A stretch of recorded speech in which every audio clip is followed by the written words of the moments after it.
Chords and Coffee, take you a quick drink. We're going to talk about something. We just talked about bell-bottom blues, and you got to talk about something too. So we're going to talk about something. It's a timeless song. It's timeless. I remember exactly where I was at the first time I heard it. I believe I was in a little Italian restaurant in a mall in Cape Girardeau. It's probably not even there anymore. Cape Girardeau, Missouri. And that song came on the radio. And I remember hearing that little part right there. And I remember going, what is that? And I was a kid. I mean, I was, I don't know, in high school maybe.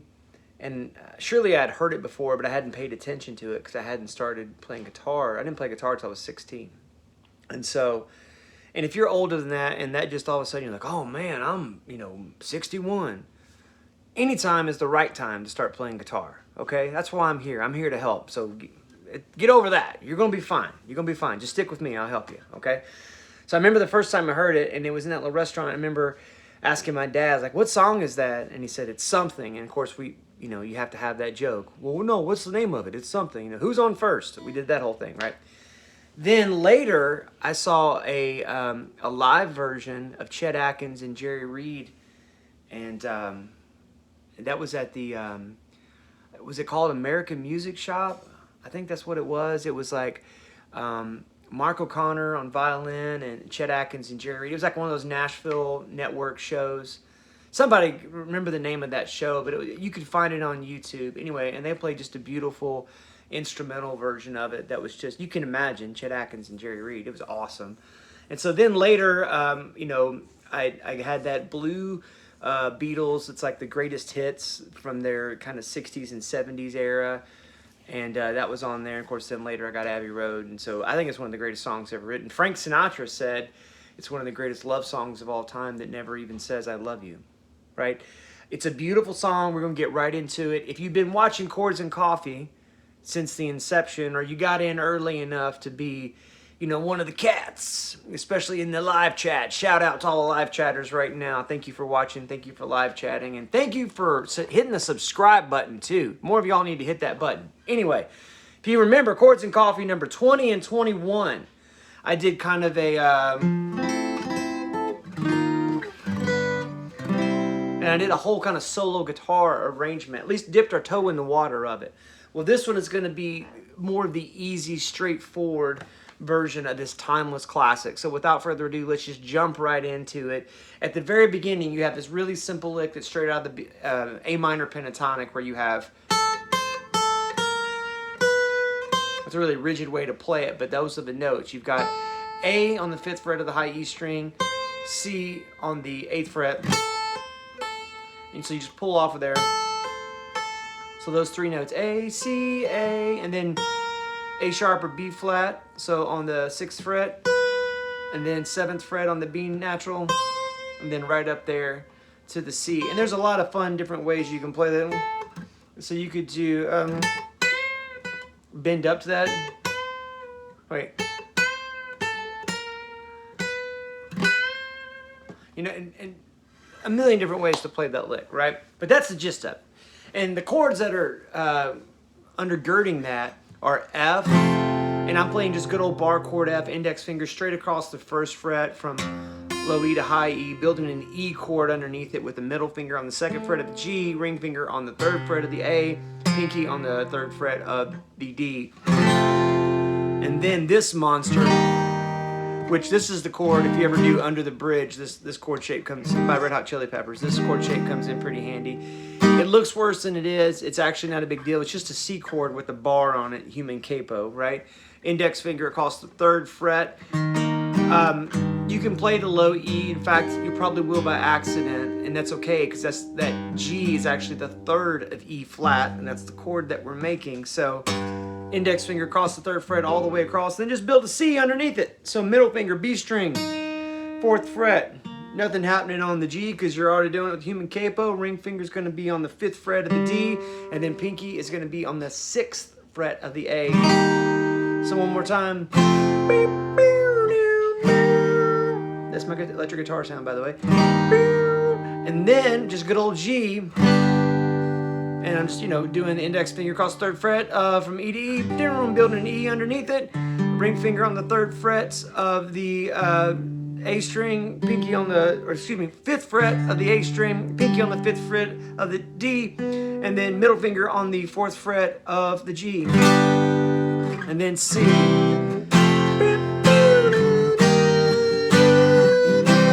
Now, I've got me one of these Beatles fake books. The page is falling out of it. That's how much I've used it. This Beatles fake book, Hal Leonard. It's out there. It's available.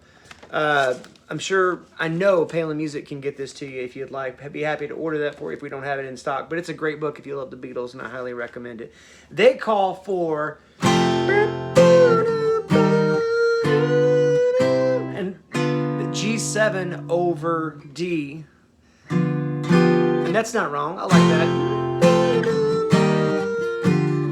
It's a little harder to make, and this is the easy version, so I'm just doing this G. But if you're playing with another guitar player, that other person or you could do a G7, or your bass player could do the D, right? There's just some cool options. This is a gorgeous song. Speaking of bass lines, if you've never just sat and listened to what Paul McCartney is doing on the bass of this song, look out. It's outrageous. And it's actually pretty busy, but you don't feel like it's in the way because it's the Beatles, and they nailed it, and the song is timeless. Take you a quick drink. So, getting into the verse. We've been doing a lot of songs in the key of C, and since we did Bell Bottom Blues, I was like, man, we got to talk about this song, and it's another one of these where you've got a C chord, right? We just did Gentle on My Mind not too long ago. So, something in the way she moves. So, good old C, cowboy C, index finger on the 1st fret of the B, open G, middle finger on the 2nd fret of the D, ring finger on the 3rd fret of the A, and then you take it off for that C major 7. Something in the way she moves. And then C dominant 7. And then, so your index finger is going to come back on that 1st fret of the B, making a good old regular C. But this time, your pinky is going to hit the G string of the 3rd fret on that B flat right there, right? G string, 3rd fret. Attracts me like no other lover. And then this just goes straight to F, right? So quick recap.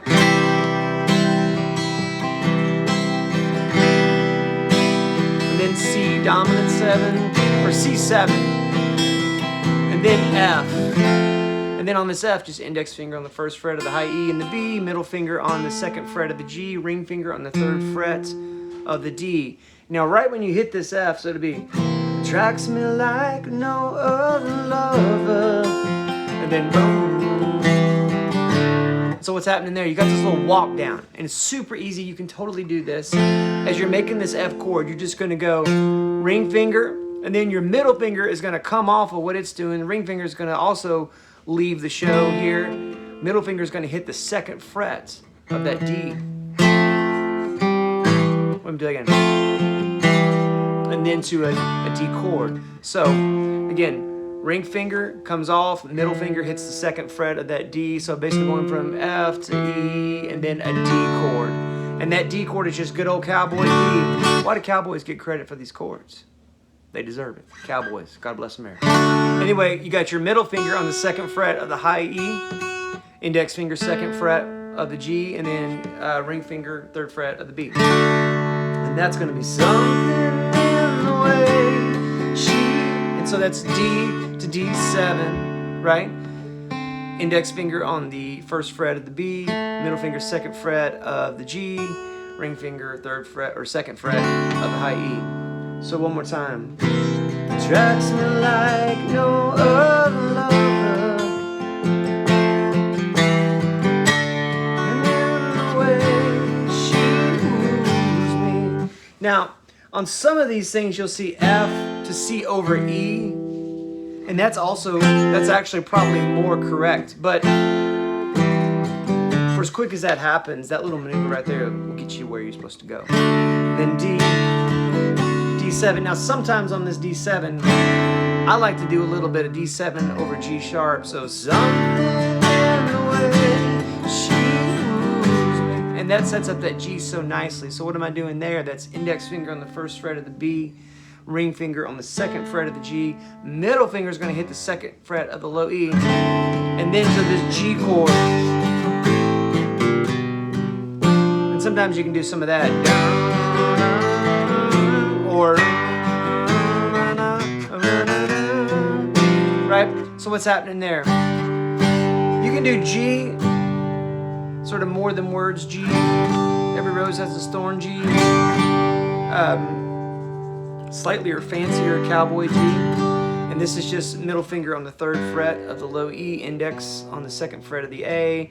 D and G string are open. Ring finger is on the third fret of the B. Pinky's on the third fret of the high E. And then A minor 7. And so think of this as like that C chord, just minus your ring finger, right? So you've got index finger on the B string, G is open, middle finger's on the D string, second fret, index finger, first fret of the B, and then middle finger, second fret of the D, open A, and then to G7 over B. Now, you can almost think of this as a B minor 7 flat 5. If you watched, there's been several episodes where we've talked about C major scale, and we talked about how the minor 7s can also be a dominant 7, but structured off of the bottom note being the third.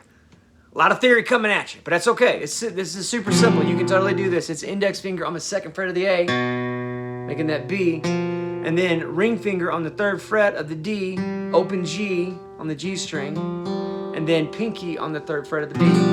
So that whole sheboing looks like this. Right? Now, sometimes I might do just a one finger G because we were just on that D over F sharp and do that. So G, A minor 7. And what is that? So I'm going A on the open A, first fret of the A on that B flat, and then sliding up to that G over B, just like that. So down. All right, so recap real quick. Something in the way she moves, finger off, attracts me like no other lover. Something in the way she moves me,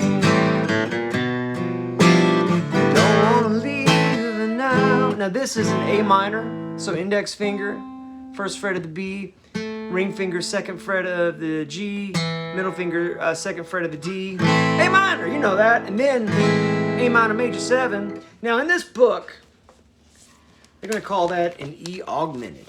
Can you see that? I don't know if you can or not. E augmented. You know, hey, I'm not mad at that. An E augmented would be like kind of voicing it like this. The fun thing about an augmented chord, quick side note, is that you can, there was a Stone Temple Pilots song that did this in the bridge. It was like, what was it? Let's see.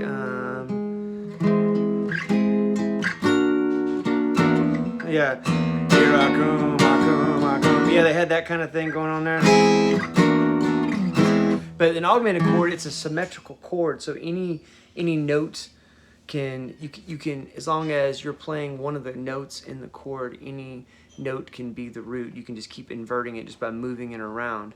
So down here, the C augmented and this E augmented are virtually the same thing because you have E, G sharp, and C, and then E again. And down here, you would just have C, E, G sharp, and C again.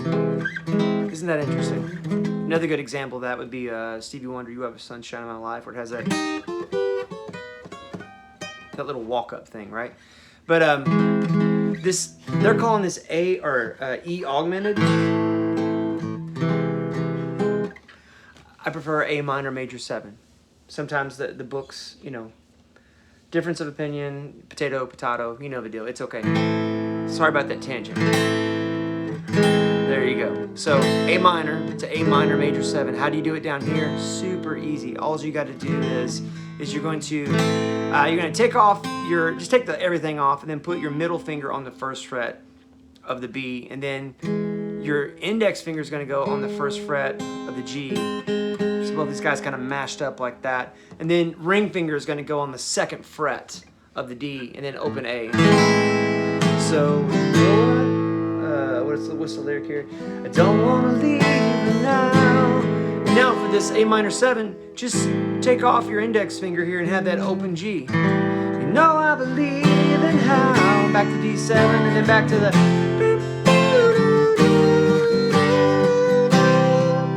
Do the whole thing again, right? C7, so on and so on and so on. And then the second time, when you get to that,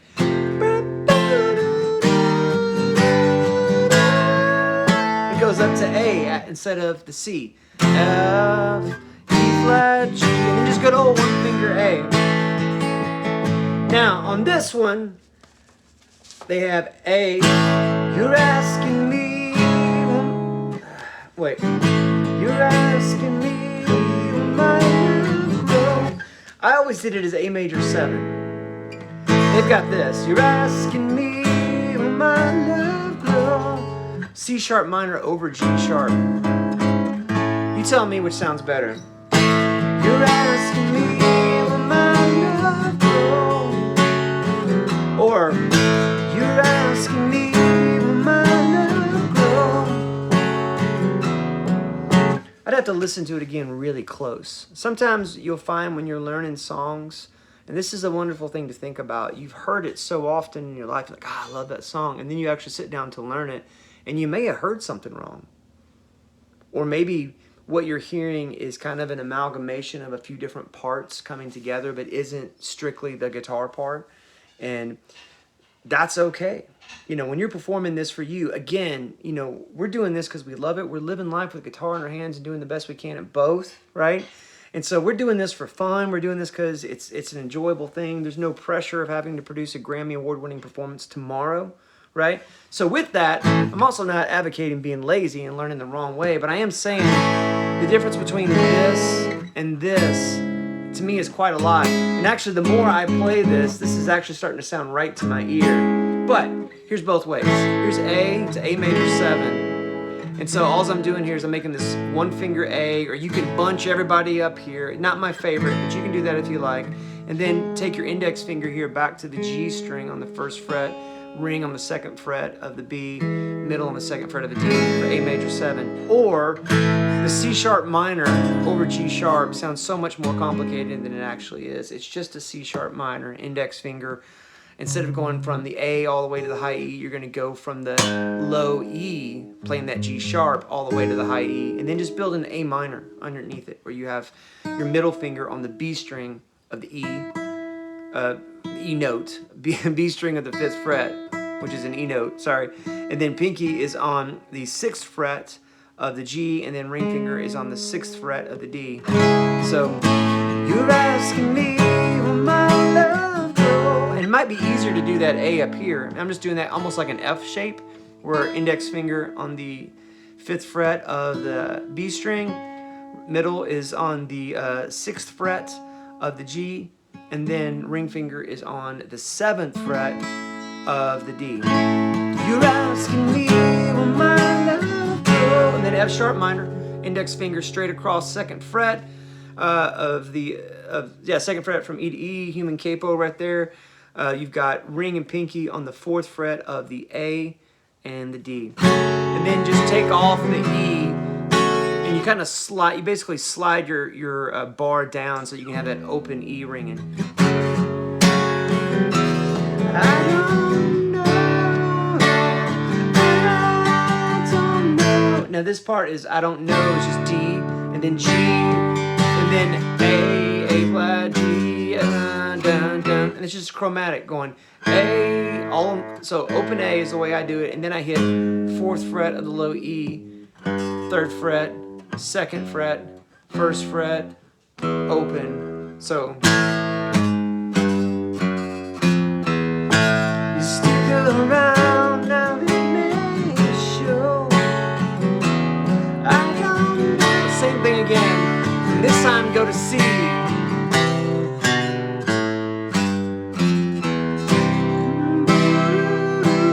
that's just C, B, A, G, F, E. Or actually,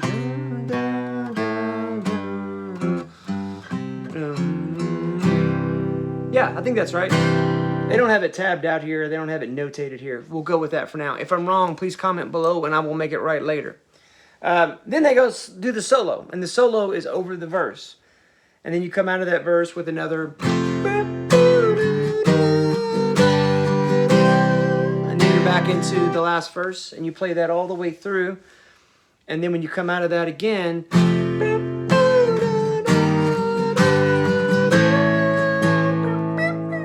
they do that great little descending lick there.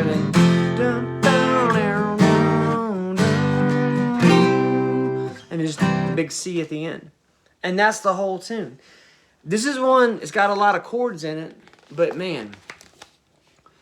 And look, they got it all on about 2/3 of a page. And that's a little bigger than an 8.5 by 11 sheet of paper, but they got it all on there. Again, if you're interested in particularly arrangement for solo guitar, please revisit episodes 20 and 21, Chords and Coffee. Just, you can type in Chords and Coffee and then just go scrolling down to the episodes and find those two. 20, I just played it, and then as an intro, because I used to do little intro pieces before I even started saying anything, before I started talking, and then that was just happened to be one of them, and then somebody said, hey, that was nice, and so then I broke it down. And if you want to revisit that, that's fine. But I love this song. This is one of my most favorite songs of all time. I think it's gorgeous. I think it's a great one to know, especially, I mean, this is a beautiful instrumental that nobody will be mad that you started playing, but it's also great to play in a group. There's some other versions out there, but man, oh man, the Beatles nailed it the first time. It's just a gorgeous tune. So what are other timeless songs that you like to listen to, that you'd love to learn? I would love to help you learn those, talk about them, discuss it. Also, it's good for me. Whenever people suggest it, I've had a couple suggestions and I'm working on them. It forces me to practice. And a lot of times, if we're being honest, sometimes you kind of need a catalyst for practice. You know, and for me, a lot of times, you know, you encourage me because I don't want to let you down. I want to learn something and learn it good, or show you something that is something I'm proud of. That's why I have never had any problem giving away my arrangements that I come up with, because I just want to help my friends out. So I appreciate you. You're the most encouraging guitar community out there on the internet. Thank you for hitting that subscribe button. Please do that. I was looking at some YouTube statistics, and there's a lot of folks that watch these videos that have never hit the subscribe button. Please hit that subscribe button. It helps the channel out. It helps us keep this thing going. It helps us just to add to the number of encouraging guitar players that are out there. And that's what we need to do, just encourage one another. I hope this encourages you. Thank you for watching. We'll see you next week for another Chords and Coffee.